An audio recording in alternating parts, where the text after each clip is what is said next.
feel that there are things in your past that is interfering with your present functioning as a parent, please don't hesitate. See a counselor.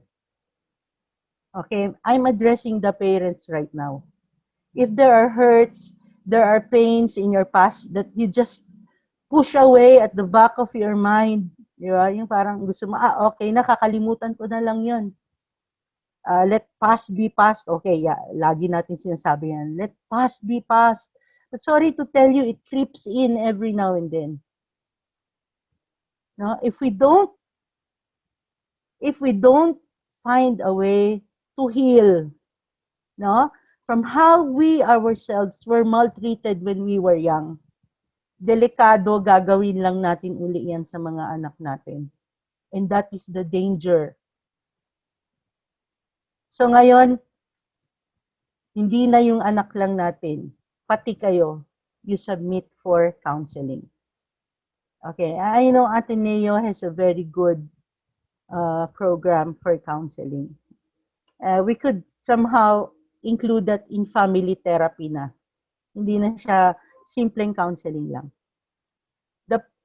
We, our parents, have to heal, no? Bago tayo maging mabuting parents to our children. Okay, the next thing is substance abuse.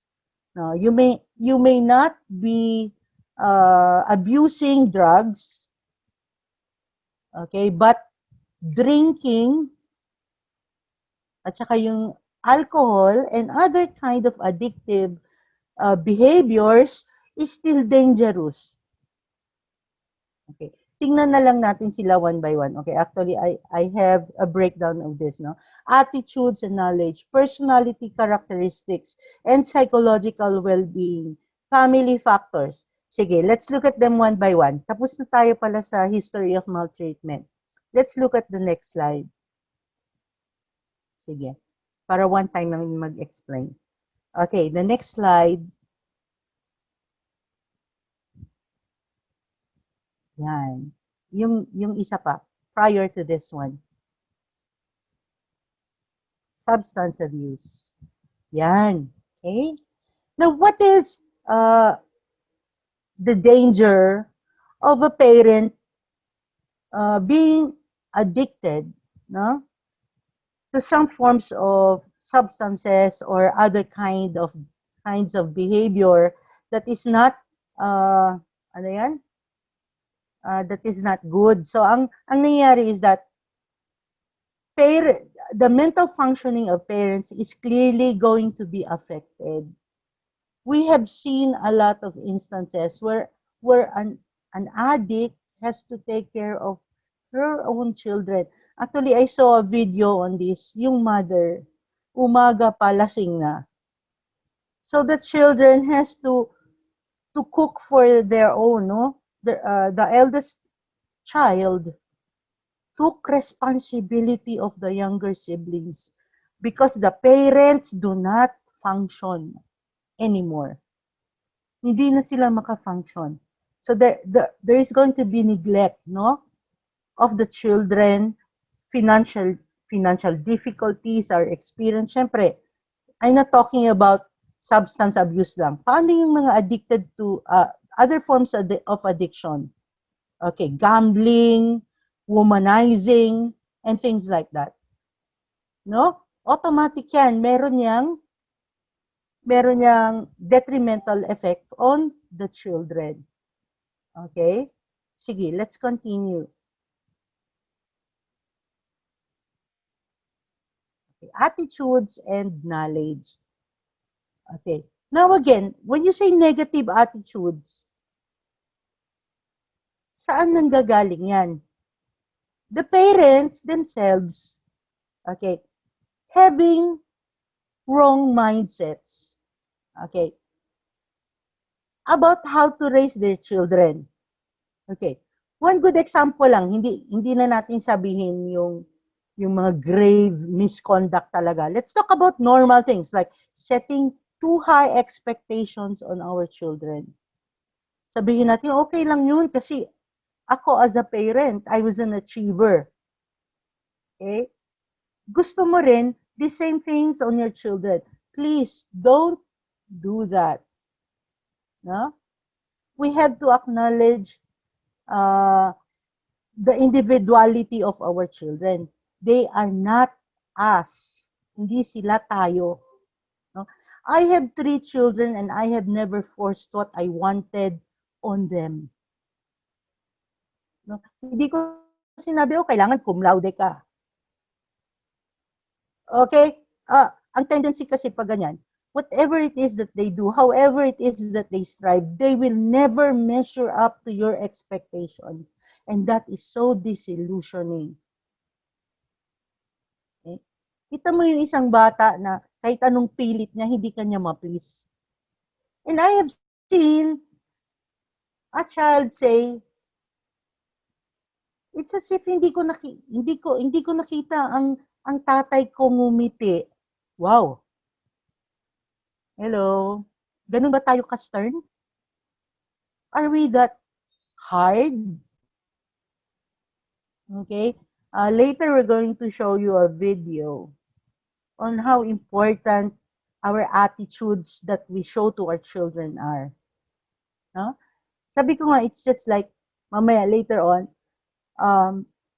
if you want them to learn kindness, who teaches them kindness? Where do you think they get that from? You want to teach them humility? Sino sa tingin nyo ang magtuturo niya ng kapitbahay? Si Sir. Okay. We have, sabi ko nga, napakalaki ng burden on the parents' shoulders, no? We don't only provide our children the basic necessities to survive. Baka, kasi ganito yung wrong attitude. Hello. Parents would say, okay, I'm working so hard. I'm trying to provide for my family. Wow, nothing wrong with that. But let's remember, we are not providing materially, financially only. No? Our children are not a material body. Hindi lang yun. Okay, they have a mental aspect, they have a psychological aspect, they have a spiritual aspect that we should also nourish at the same time. Okay, ako as a parent class, okay, let's continue na sa parents' lack of knowledge. Okay.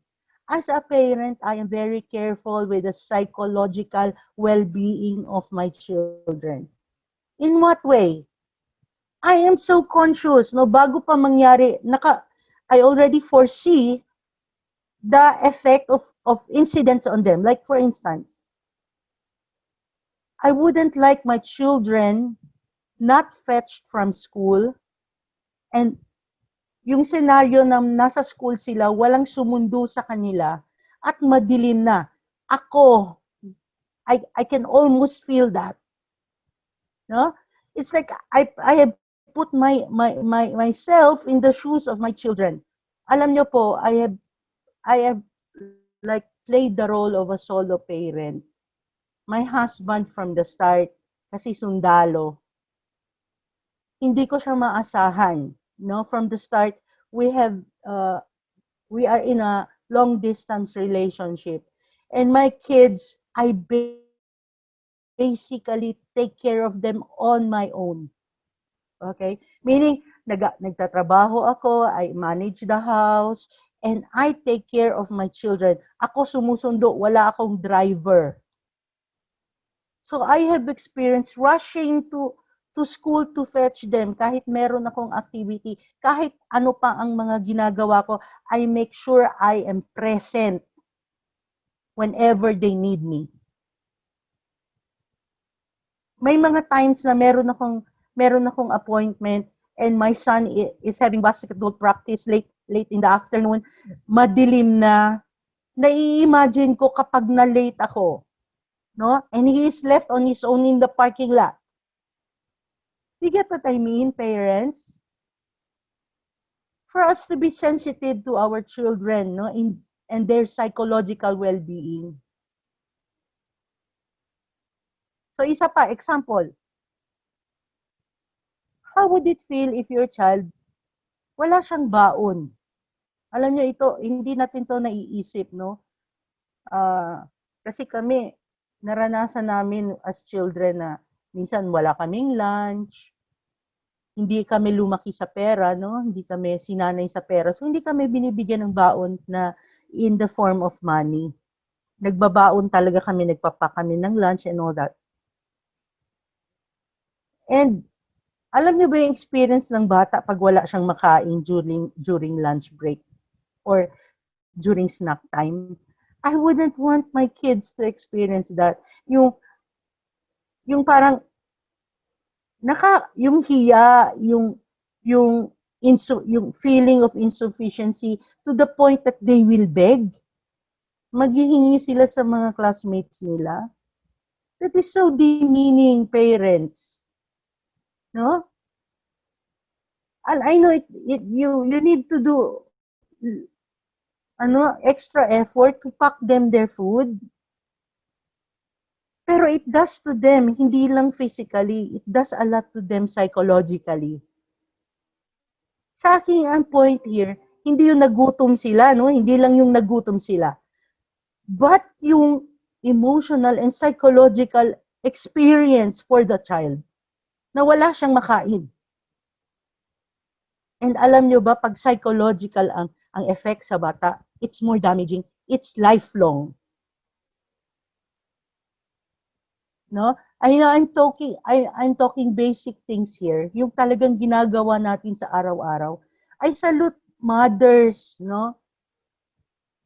Na talagang who give up work para lang, okay, to look to the needs of their children. I salute you.